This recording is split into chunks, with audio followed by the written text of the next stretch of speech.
Hi, this is Alicia with thrifty-inspired.com, and today I am going to share with you this really cool dollar store frame hack. So I love vintage frames, but I don't like paying for the prices of vintage frames, at least around me.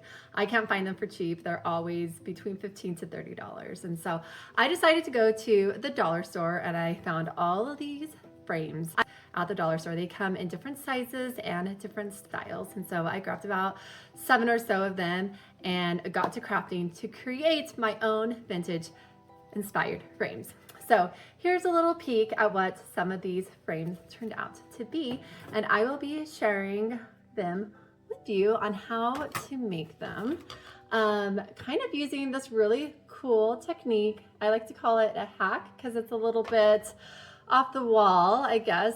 Maybe it's not so much, but just a heads up, when you guys are looking for frames, make sure that you are just looking at the shape and size of like what the frame actually is, like the design on it. Like this one has a lip on it, so that's going to dictate what kind of applique I could put on this frame compared to like this one, which the lip is on the outside, right? I wouldn't be able to put one of these type of things on it as well. I mean, I could, but it could fall off. So anyway, I'm excited to share these with you on how I created them. And so let's get your supplies and let's get crafting. All right, once we have these molds, these actually come in quite a few different styles and varieties. You're going to get your hot glue gun. You're going to put all of the hot glue inside the molds. Try to get all of the crevices that you can. They're very tricky.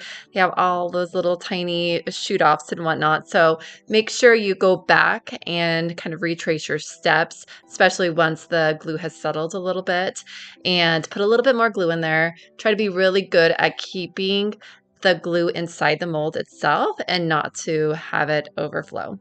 Once it's all dry, you could pop them right out. And this is where you will kind of take the excess overflow off of the molds and using scissors or just your fingers. So now let's get our frame. Dollar store frame, it totally broke, right? Of course.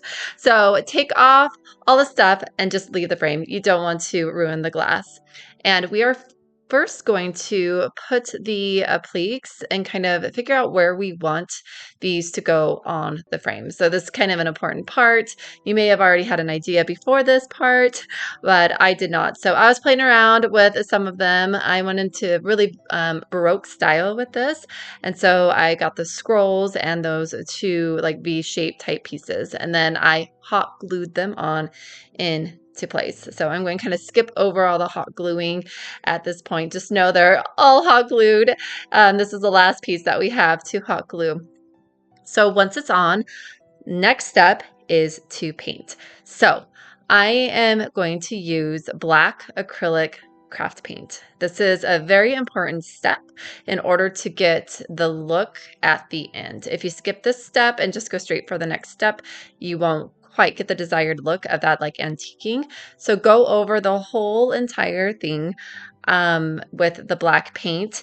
And this is also important to note, to paint after you put on the appliques and not before. Otherwise, they can come off, and they have come off with me in the past. So that's why I'm doing it this way. So you glue the appliques first, then you paint. Very important step. Next, you're going to take your rub and buff, and I use gold leaf, and I'm going to use a stippling brush to go over all of the black. Now, this is where this really comes to life. Obviously, the black paint at this point is dry. Sorry, I did not mention that.